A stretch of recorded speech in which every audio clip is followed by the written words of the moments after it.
going on, everybody? Alex Quin here, and you're listening to Hustle Inspires Hustle. Today, we have a very special guest. Leaving behind a high level corporate career to build something new is never easy. But today's guest did just that, transitioning from CHRO at Square to founder of Miss Poppins, a platform tackling one of the biggest gaps in modern parenting. Along the way, she's investigated the challenges of raising capital, building a high profile network, and balancing ambition with personal life, all while redefining how AI can support parents. In this episode, we dive into her journey, her insights on starting, scaling, securing funding, and the mindset shifts that can help anyone take their career or business to the next level. Nicky Rishi, welcome to the show. What's going on? Thank you, Alex, for having me on. And just one quick edit. It wasn't CHRO at Square, but it was head of a few different HR operations, Oh, gotcha. Okay. reporting into CHRO. And she was wonderful to work with. But HR executive, more on the global side of the house, is the right way to go about it. Gotcha. Thank you for the community notes. We appreciate it. So you're patching in from the Bay Area? We are based out of Palo Alto. Yes. So how did this idea come to life? Obviously being a parent, but like tell me a little bit more about it.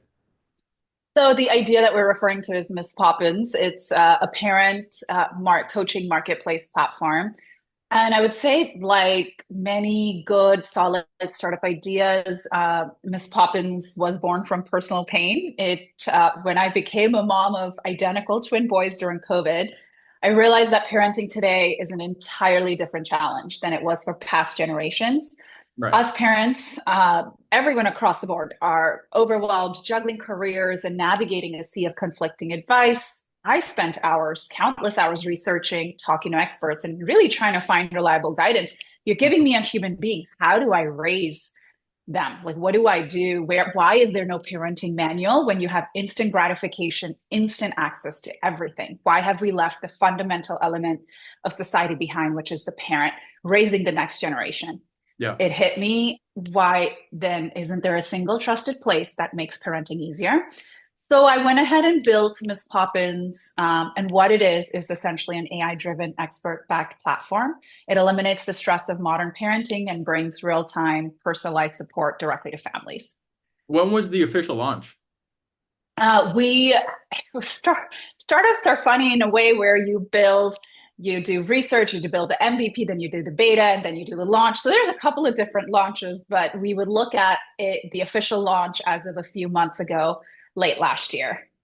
Beautiful. I'm sure that you're really excited to launch, especially being a new mom and wanting to integrate all these things. Because I do agree with you. I mean, when you kind of have a kid, you rely on your parents, maybe your family, the little bit of information the doctors give you at the hospital or during pediatrician visits. But for the most part, you're kind of on your own. And a lot of the times you're like, you almost wish there was a manual or there was like a little bit more information to kind of like make you feel like you're on the right path, right? And kind of like not keep you guessing. So I'm guessing that that's kind of like all the pain points that you guys cater are, We were right? solving for, yeah, Yeah. every parent across the board. So millennials make up 75% of the workforce, if not more, and they're all becoming parents. Majority of them are kind of going towards towards that trend. And imagine just getting 20% of support and advice, which is the pediatrician clinics. They tell you medical related stuff, but then they don't tell you how to feed, how to put them to sleep, how much sleep, what type of food, They just what want to to look jam them out with for vaccines and for you not to ask any questions pretty medical. much. Well, and they want to, but they have their specialty, and you have hundreds of resources.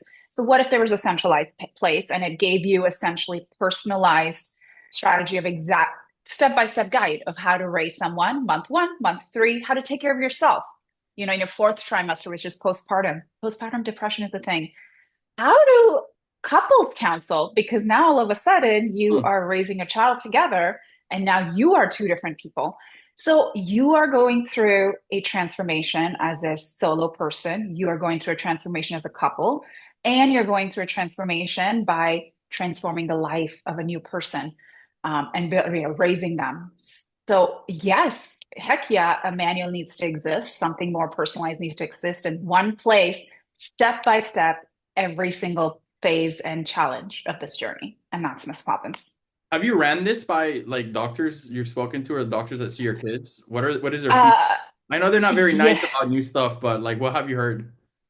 absolutely. Our one of our channels when we're looking at go to market is essentially clinics, and they're loving it. So we just launched a few months ago, and one of our partnership channels are clinics, IVF clinics, pediatrician clinics, and they love the concept. And we have to figure out how to integrate, partner the right way, referral distribution model, and that's where we are in this fun growth phase. But they're like, the parents come to us and we can help them with one part aspect of what they want, right? IVF, private IVF clinics is like how to get pregnant. Pediatrician is how do I fix this medical problem? But you have this whole ecosystem that makes it whole. So that's the comprehensive support. So if Miss Poppins was with the Kaisers and the Palo Alto Medical Foundations, the Sutters of the world, it's that comprehensive early stage childhood care that's missing from many of these clinics as an extension of their service. So we've started chatting and starting to make it whole across the board. Can you walk me through the customer journey, like somebody that's going to use the service, somebody's going to use the software, however we're going to refer to it. What does it look like? It, Walk me through it. yeah, so we kept it really simple. We made an app. We said, let's have Miss Poppins be an app platform. So you can download it from iOS or Android platforms, and you simply log in. I did not want any subscription charges, this, that really confuses the parent. For me, it's a mission-based startup that truly is like, hey, I need help. I want one click to get help right away. So I said, okay, Uber gets me exactly that. So let's build something Uber for parenting. So you go on the app and you're like, I need to talk to a sleep coach right away, or I need sleep help. And so you click on sleep and you are on your way to chatting with the coach in real time. Majority of the day, you're able to talk to them, free consult. And then if you like, whatever the issue is, you're able to buy a package and then you're able to go on your journey to getting the answer. You don't want to talk to someone. We have a comprehensive library. You ask any question within it, within the content part of it, and you get an answer. So my whole idea was just keep it simple and keep it single click asynchronous, which means you go into the app and you look at 16, 17 different specialties that we have now. You click on them and you are on your way to either talking to an expert, you're on your way to finding an answer to something that you need. What we are building as we speak is more of an AI personalized tool as well. So, hey, Alex, it has a 1 month old, and Aryan needs to look at these developmental milestones, these type of feeding behaviors, these type of sleeping behaviors. So the AI powered tool is going to give you a full personalized list. That's the manual that I'm building. But hey, I want to talk to someone. Just click and you're on your way to chatting with them on the platform. So it's one single app and you're able to navigate so many different ways to get the answer you want in less than a minute. You guys work with insurances or is it out of network? It's not integrated with insurance currently, so it's more of a concierge white glove service, but absolutely we're exploring anywhere from Right. Medicaid to insurance integration as we Right. speak. And that's the beauty of looking at an MVP launch in the last year, test it out, get Yeah. it in the hands, and then really look at growth strategies and integration with insurance third-party providers is on the roadmap. How does the integration work with like a doctor's office, a pediatrician, where like maybe they're helping you promote the Yeah, app, or like when somebody goes into the doctor's office, they're like, "Oh, this is what I heard on the app. What is your take?" Like, how do they bridge that gap? there's a couple different ways to go about it. Private clinics have a little bit more flexibility, and so a couple of the ones that we've partnered with, they have it on their referral list. So whenever a new client comes in, they're talking about their services. They'll say, "Hey, this is the challenges that you'll face in the future as you start to transition away from us. And here is the trusted resource that can guide you through those challenges." It's Miss Poppins. It's a referral based that they're using to put on their resources list. And then the second, which we're trying to get in, but one of the largest hospital networks, Sutter, for example, is when you go into the pediatrician clinic, you kind of have little QR code that you see while you're waiting in the clinic where it says, looking for help, postpartum help, looking for sleep help. Here's Miss Poppins as a trusted coach. Download the app right now. And so it's more that they have it front and center to the patients if the patients are looking for alternative advice. You'll always see mental health help support or some sort of support being offered outside of the expertise in the clinics in a way where the doctors can refer it. There's brochures, and that's kind of the avenue we're exploring right now with them. Love it. Now, when you started Miss Poppins, what was your first real step in making a reality, and what can early stage entrepreneurs learn from that? So let's talk about challenges and growth strategies. I think it's kind of you building a tech startup from ground. It is no easy feat, and so we would say what could be the challenges we faced in scaling. It was a roller coaster, but the three key challenges we identified was market education. The thing is, parenting is emotional. Alex, I keep talking about Uber for parenting, Instacart for grocery delivery, Airbnb for lodging. It's really along those lines we're disrupting parenting with that phenomena. But think about it. Parenting is emotional. It's a trust-based industry, right? So we have to educate parents and employers. We are also going to be spinning it into employer side on the enterprise side as a benefit to employees. So we have to educate parents and employers alike on why AI-powered, expert, human-driven guidance, it's a game changer. So that's always kind of the first fun challenge. We also, on the flip side, is have the provider network, right? Our specialists, our coaches that are coming on board. So scaling our provider side is critical. We need top experts from sleep coaches to lactation consultants to join our platform. And literally, you wouldn't believe within a 1 week of just trying to say, hey, let's see what's out there in terms of interest, we got over 5 to 10,000 applications from solopreneurs that are providers and experts in this field who really saw the value in a centralized tech-enabled solution. Um, and then, of course, like anything in terms of scaling enterprise adoption, convincing employers that parenting support directly does impact retention and productivity. Yeah. It's not easy. Yeah. But 10 million US moms left the workforce last year due to lack of family friendly benefits. And the conversation is changing. And we are piloting today as we speak with enterprise and clinics, proving the impact in the workforce. Yeah, definitely the educative aspect of like having like businesses understand like the challenge that come with having a baby, especially for the mom. And understanding like also when they get back to work, like kind of like that gradual stage of like getting back on your feet is very challenging, and it wouldn't hurt from not only parents to understand but other staff members to understand, like when you're working with somebody that, for example, like we're working on a project right now with somebody that just got back from maternity leave. Most of us in the group are parents, so we understand what she's going through, but somebody who may not be a parent, maybe a newbie, maybe in their early 20s, doesn't know the challenges that somebody may be going through and maybe won't approach with as much tact Mhm. or maybe not tact but like empathy, right? Or tactical empathy at least. Right. Right. And I would say there's so many different challenges we don't see in a given business. So we're talking enterprise to recognize why they need to offer it. And so it's not about tech, but they are doing everything they can for their employee population. There's so many point solutions that they're trying to offer, from meditation to healthcare and everything in between. And more such ideas are coming. And so definitely figuring out the awareness and education strategy and getting in with the right network is the key to success when you're early stage startup. It's Yeah. founder led sales. So my why does life come full circle? I went from corporate HR to entrepreneurship, you said in the beginning, right? But it ties together because I was on the HR side building my career for 13 years. And now we're going to have Miss Poppins ideally be an enterprise solution within the HR world. And so founder led sales, really pushing that to make them aware, I think is key to success, and giving them the benefit of the doubt as to why they wouldn't, but then how can they do it in the future?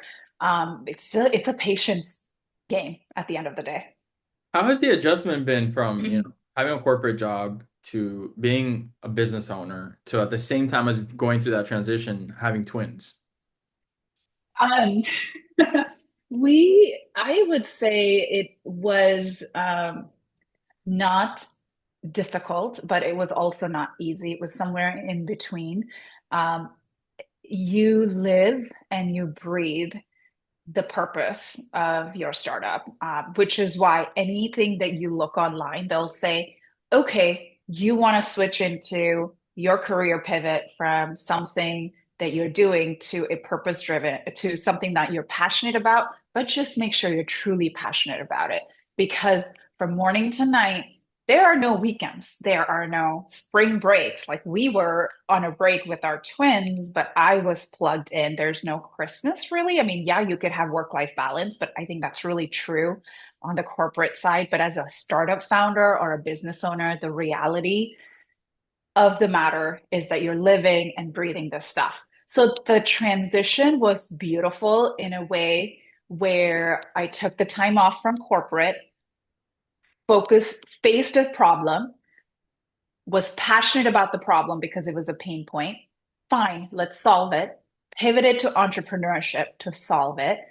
And then made sure that there was enough space and room in my life to bring my third baby on, which was Miss Poppins, right? So I have the twins, and this is my third baby.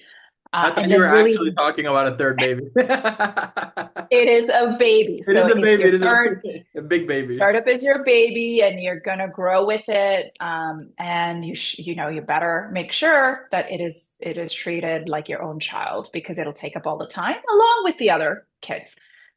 So long story short, I do think it's been a challenging transition, but I would have it no other way because every day I wake up with a mission, and that's the most beautiful feeling.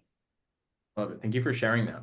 I wanted to talk to you about doing a funding stage. You guys raised the 250K, and that was the initial, or We how was that? we have bootstrapped it Okay. certainly so far in this quarter. So it's called Angels and Friends and Family that have helped us so far on the side for the 250K that we have raised so far. We have launched the product, and now we said we are ready for institutional funding, which is the VC side Mhm. of the house this year. And so we have started having conversations. We were talking to the VC community last year, getting some feedback, understanding what the metrics were, and looking at bootstrapping plus the angels to make it work, just like any other good, healthy pre seed startup. And now we are going to be focusing on growth, revenue, and traction as we start to look at an institutional round this year. How should first-time founders approach investors, and what's the key to making them care about your vision? I wish there was an easier answer, and the landscape has changed so much, Alex. 2 years ago, when I came into this market thinking I want to solve the problem, I was told that if you have a strong founding team and a great idea, you could get pre-seed funded. That's all that was needed, a vision.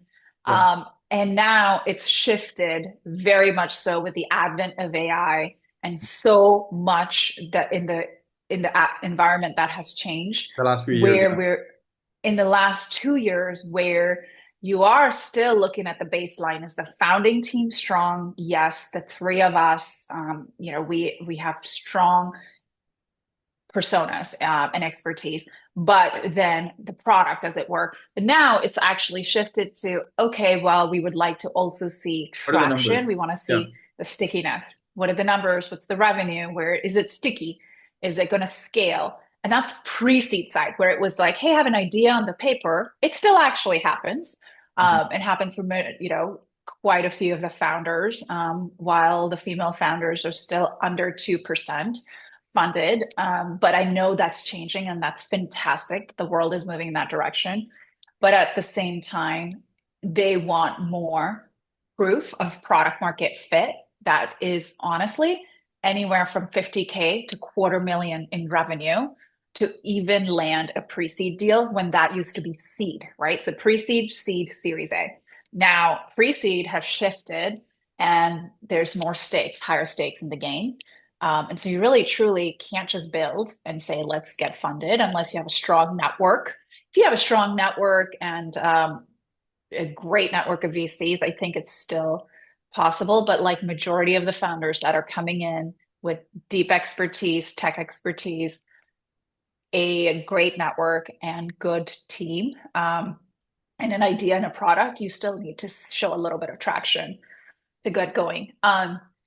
And the last part of that is it takes up majority of your time. So it's a chicken or the egg problem, or it's a two-edged sword, is what I would say, because they want to see traction with and revenue growth, which is literally more than 100% of your time, and fundraising at the same time is Yeah. more than 50% of your time. So I don't know where you find that 150% of your time to be able to do both on the pre-seed side, but resilience, we talk about self-growth.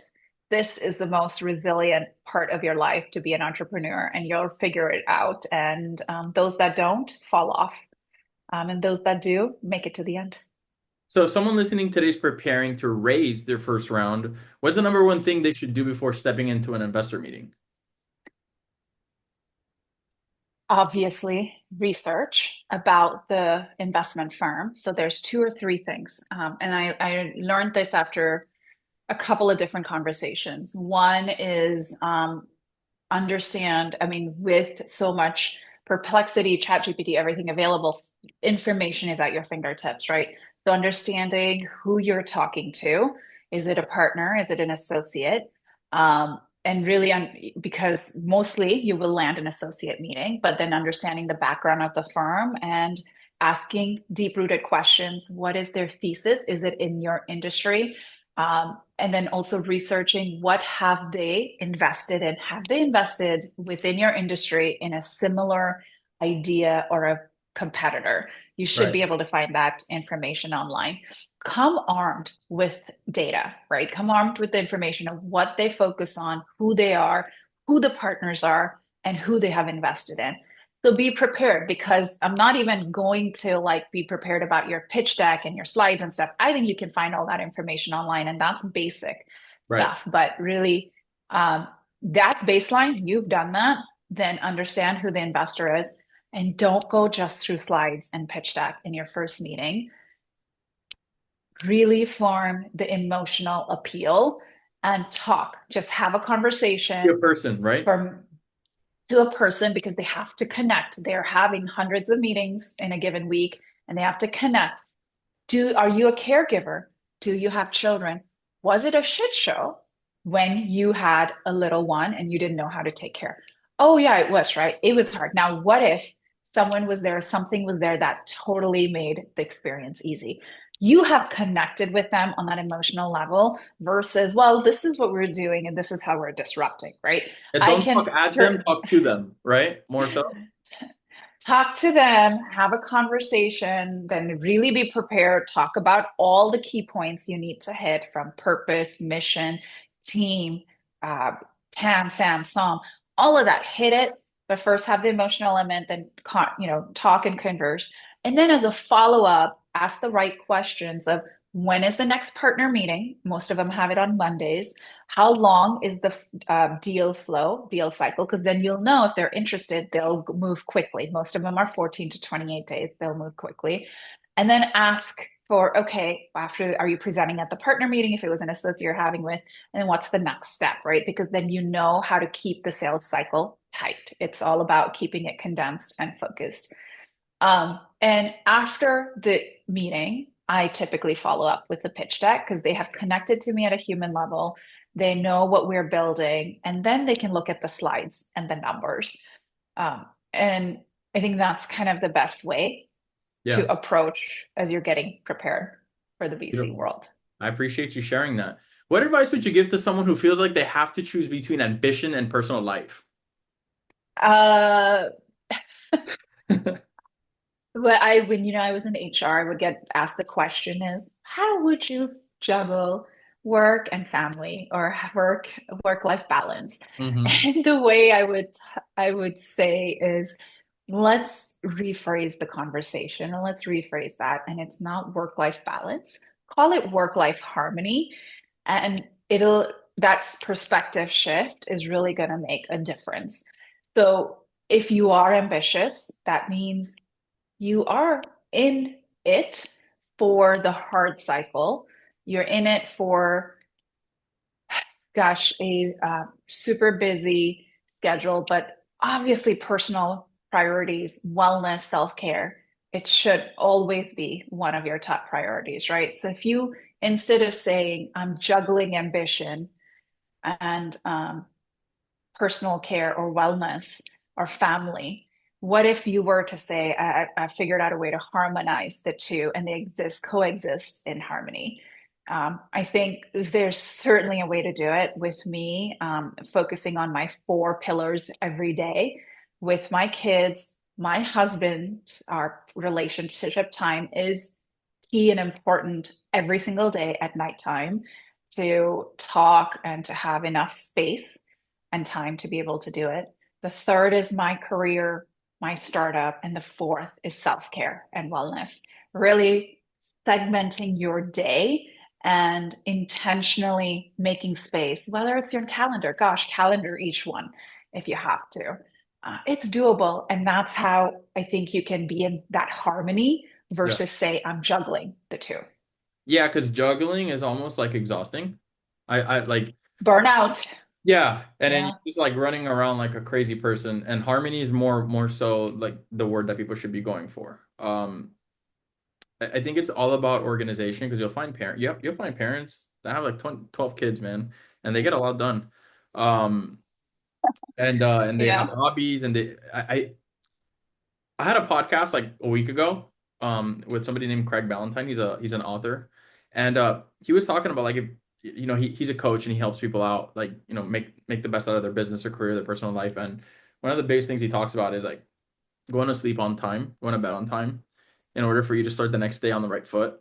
A lot of people go to bed super late, wake up groggy, wake up tired, don't exert enough energy into what they're working on. They're tired, they're restless, they're upset. Maybe they're yelling at their kids, and then every day kind of like is like this vicious, never-ending cycle. Uh, to, and you could actually change that almost overnight. But so many people have such a hard time being, I guess, um, like consistent with the things that give them quality of life, but they're not really that difficult.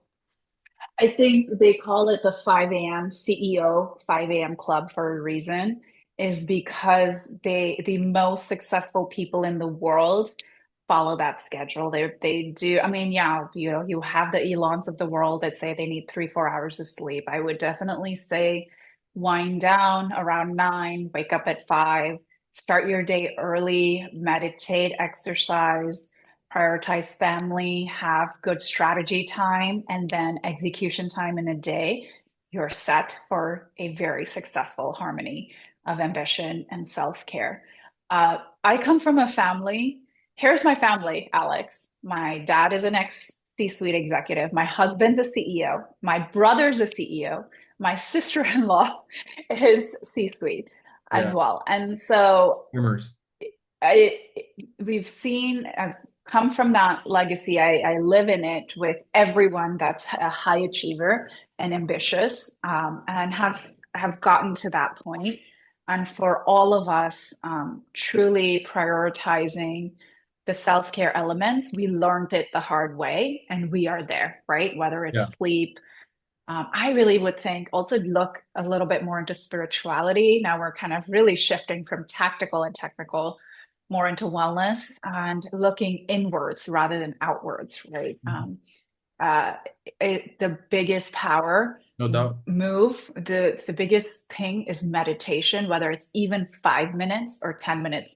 I remember I was a little girl and I would just see my dad for 5 minutes meditating on his bed right before heading into work, and I never understood it. I thought it was the weirdest thing. Um, and this was, gosh, back in the 80s and 90s, right? With our spirituality and wellness, everything was still kind of not even as well known. And I think just Yeah. looking inwards, going inwards, is what's going to make you outwardly more successful. Now, there's people that will have a bone to pick about with what you just said, even though I agree 1,000%. To those people, I would say go to yoga, go to Pilates, do something similar. If you think you can't do meditation because it's not for you and it doesn't work and you can't look inward, exercises like Reiki, like yoga, many things like that. Pilates will help you wind down and really like think, like I often go to yoga, like group yoga classes, and I leave with so much peace. You think you're gonna leave like tired or you're gonna leave like exhausted or whatever, but you more so leave with peace and everything is kind of like simmered down and you could start your day with, with with your nervous system not on overdrive. So I think that's definitely a big one. Whether you're into prayer, whether you're into meditation, whether you're into sound healing, there are so many things. I've had so many people on the podcast that we've talked about so many different methods. As long as I think you pick the one that works for you and you add it to your routine, it should make a big difference. I think routine is key. It's very hard. So I do understand because I could not meditate or do yoga for the life of me. I was just very jittery and Yeah. always high energy, high strung. And it took me 7 days of going on a wellness retreat where, because you need to do things consistently. So if you are one of those that's struggling with the routine, it's easier for us to say, do meditation, yoga, pick what works. But how do you go about it if you have tried and it doesn't work, right? For me personally, it was going on a wellness retreat, disconnecting, being away from family, which was impossible, and work, but then really focusing on that. And then when I came back, I was a different person because I had 7 days of disciplined approach at that wellness platform place where I had to do it. And I understood then how to figure it out. So sometimes disconnecting and moving away from your day to day for a few it's hard, but a few days at a time gets you in the routine and does a perspective shift. Something shifts in your mind. They Yeah. say, actually, you should go away for 2 days a week. Disconnect from the world, disconnect from all devices and distractions, and 2 days in a month to truly just focus on yourself and nothing else. No work, nothing, right? And you know what's going to flourish after that is work, is strategy, is everything that hasn't been going right, because that's really needed. Now, who's going to have the time 2 days a month to really try to do that? Um, so 2 hours a week, start somewhere, but Not consistency and non-parents. I know, but I swear if I could do that with twins and juggling, Yeah, harmonizing you're everything else, I think there's a way, but I do feel the people who have a bone to pick, I get why it's hard. And maybe really going towards a retreat where they set you for 7 days at a mm, time. You come back, you only live once. Take the time to do this and your life's going to change. Why not give it a try? But yeah, it'll have to be something you'll have to figure out how to do. yeah, absolutely. Not everybody's ready for something like that. Sometimes people have to go through stuff to be mentally ready to take that next step. Now, I couldn't help but notice you have a rack of books back there. Um, can you recommend two of those that you say, hey, Alex, your listeners could learn a shit ton? Yeah, I'm a big I reader. Like, love I got my books behind me, so I'm asking for myself and for my audience. I love so one of them. So there's a combination of mother, so parenting, Yeah. spirituality, and entrepreneurship in those books. And there's a full library upstairs as well. And so the one I would we because we pivoted into wellness, the one I would recommend that's back there is Art of Living. It's by this amazing guru in India, and it's about the power of breathing and the power of pause, right? Whether it's a power pause in your corporate world, a pause in your personal day-to-day life.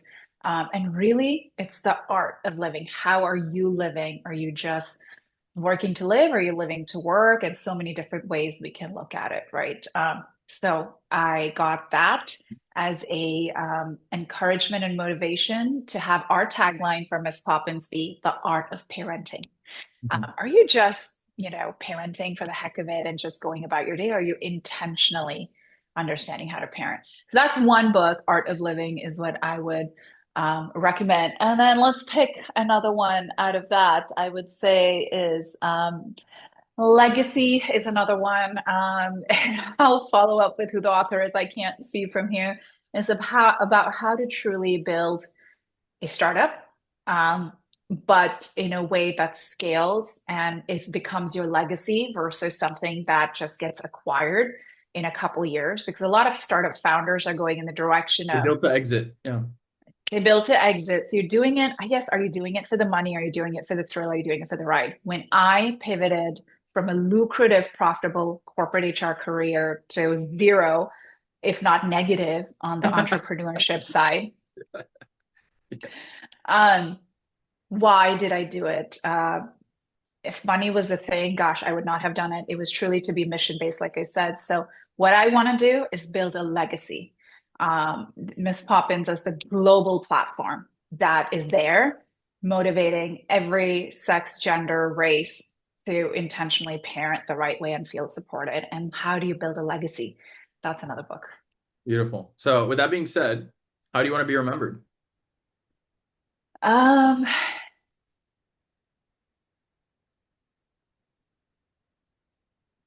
someone who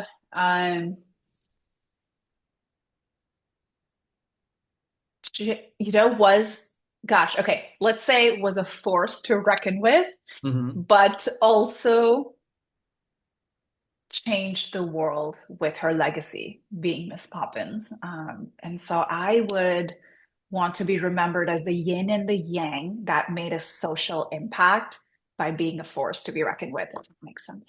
So, like a nurturing soul that's a force to be reckoned with. Because I what would I love, see here that you're putting out into the world is like you're putting out something that's educational and that could help, both mom and dad be the best parent that they could be. But at the same time, you're putting out something into the market that, could really disrupt. So it's not only like comes with a lot of force and it's badass, but it comes from a place of love and family. I hence mean, the yin and the yang. hence Yep. the yin and the yang, yeah. So I like that. Nikki, I really appreciate it. I can't wait to look more into the business and to what you do with it in 2025.